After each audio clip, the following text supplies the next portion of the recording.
Le marketing du recyclage. Je suis Claudel Nombissier, l'assassin. Aujourd'hui, je vais vous parler du marketing du recyclage. Il est important de comprendre qu'il existe deux structurations du cerveau en entrepreneuriat. Il y a ce que j'appelle le cerveau orienté problème et le cerveau orienté solution. Le cerveau orienté problème a une caractéristique particulière. 1. Identifier les problèmes qu'on retrouve dans notre société. 2. Définir les responsables du problème. Et en général, le responsable, ce n'est jamais soi-même. 3. Tout faire en militant sur Facebook, en ligne, sur le terrain, un peu partout, pour que le responsable, qui n'est pas soi-même, soit puni. Ça, c'est la caractéristique du cerveau orienté problème. Et qu'est-ce que ça entraîne? Lorsque vous avez un cerveau orienté problème, ça entraîne une pauvreté psychologique qui se transforme en une pauvreté physique, mentale, intellectuelle, culturelle, qui va vous entraîner dans votre tombe. Là, vous allez mourir, vous n'allez pas décéder. Le cerveau orienté solution a une caractéristique différente et c'est cette structuration que vous devez avoir. C'est un cerveau qui identifie les problèmes, essaye de rechercher les causes du problème et essaye de se poser la question, ou se pose toujours la question, comment est-ce que je pourrais faire pour gagner de l'argent à travers ce problème? Et pour cela, donc, il est question de mettre sur pied une solution qu'on va vendre à ceux qui rencontrent le plus le problème. Et là, nous allons donc parler du secteur du recyclage, le marketing du recyclage. S'il y a quelque chose que tout le monde peut remarquer, c'est que nos villes sont sales. C'est un constat et c'est un fait. Ça veut dire que les entreprises qui sont en charge de résoudre le problème de l'insalubrité n'arrivent pas à le résoudre de façon définitive. Donc, on se retrouve avec des villes où on retrouve des ordures presque partout. Il y a des quartiers qui sont appelés quartiers poubelles. Parce qu'à chaque 100 mètres, à chaque 200 mètres, il y a des ordures. Ceux qui ont le cerveau orienté problème vont dire c'est le responsable qui doit payer. C'est celui qui est en charge du quartier, qui est en charge de la ville, qui est en charge du pays, qui doit payer. Mugabe doit partir, comme on a l'habitude de le dire. Je suis d'accord, parce que les parts de responsabilité sont partagées. Et ceux qui ont la responsabilité de gérer notre société ont une responsabilité plus importante. Mais ça ne veut pas dire que nous, on n'en a pas, parce que c'est nous-mêmes qui produisons nos ordures. Il est question maintenant de se poser la question, comment faire pour gagner de l'argent à travers les ordures? Et c'est à ce niveau où le cerveau orienté solution devient pertinent et où le marketing du recyclage devient donc une thématique très importante. Nous avons mis sur pied une entreprise à la Startup Academy à Yaoundé qui utilise donc ce problème pour gagner de l'argent de façon très simple. Nous avons identifié un quartier. Nous sommes allés dans ce quartier et bien évidemment, je ne vais pas citer pour des besoins de confidentialité parce que c'est encore en cours d'études d'intelligence économique.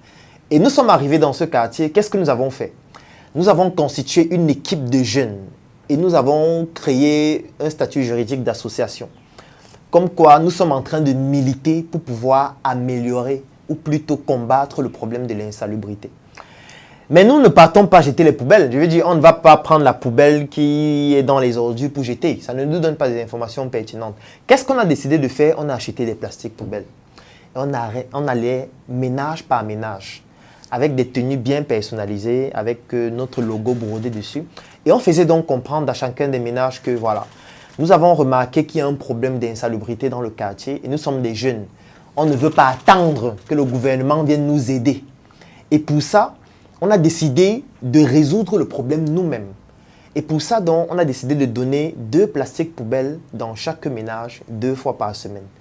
Et dans ces plastiques poubelles, il y a un plastique qui est dédié aux déchets organiques et un autre plastique qui est dédié aux déchets plastiques. Et 2 fois par semaine, nous venons chercher ces ordures-là et on vous aide à les vider. Et chaque fois que les ménages demandaient, ça va nous coûter combien? On leur disait, c'est gratuit. Ils disaient, c'est gratuit, mais c'est magnifique, mes enfants. Vraiment, ce que vous faites est très bien. Le pays doit soutenir ce que vous faites. Vous êtes des enfants qui travaillaient dans le sens du développement du pays. Tout le monde prenait dans nos plastiques poubelles et mettait dans chez eux. Ce qui fait donc que 2 fois par semaine, on venait chercher la poubelle. Un plastique pour les déchets organiques et un autre plastique pour les déchets plastiques. Et qu'est-ce qu'on faisait?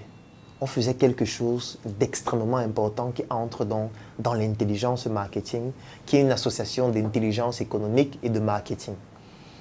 première chose, on faisait un tri des ordures par ménage. Ça veut dire que dans chaque ménage, on identifie que ces ordures proviennent de tel ménage, ces ordures proviennent de tel ménage, ces ordures proviennent de tel ménage, dans les numéros par ménage.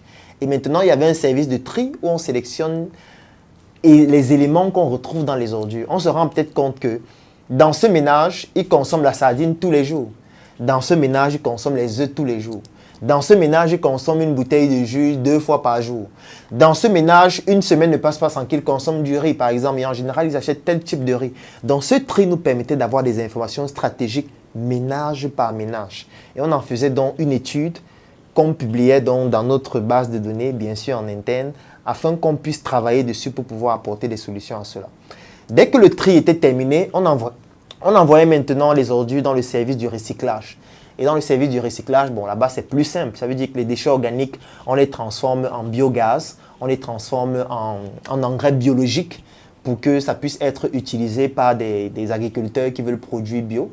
Et vous devez savoir que l'engrais biologique, il est excellent pour pouvoir faire en sorte qu'une culture se développe de façon rapide sans avoir à utiliser des engrais chimiques. Et surtout, les déchets plastiques, on les transformait en pavés, on les transformait en tuiles. Et à travers les informations de tri qu'on obtenait, on avait la possibilité de cibler les produits qu'on va vendre par ménage. Ça veut dire que lorsqu'on avait identifié peut-être un ménage où ils achètent de la sardine tous les jours, on leur proposait maintenant que désormais, on peut venir vous livrer la sardine à la maison. Désormais, vous n'avez plus besoin de vous déplacer pour avoir tel produit. Désormais, nous, on peut mettre ce produit à votre disposition. Et comme on leur avait déjà apporté le service gratuit, ça devenait beaucoup plus facile pour eux d'accepter la solution payante qu'on leur apportait, qui était personnalisée parce qu'on prenait en considération leur comportement de consommation.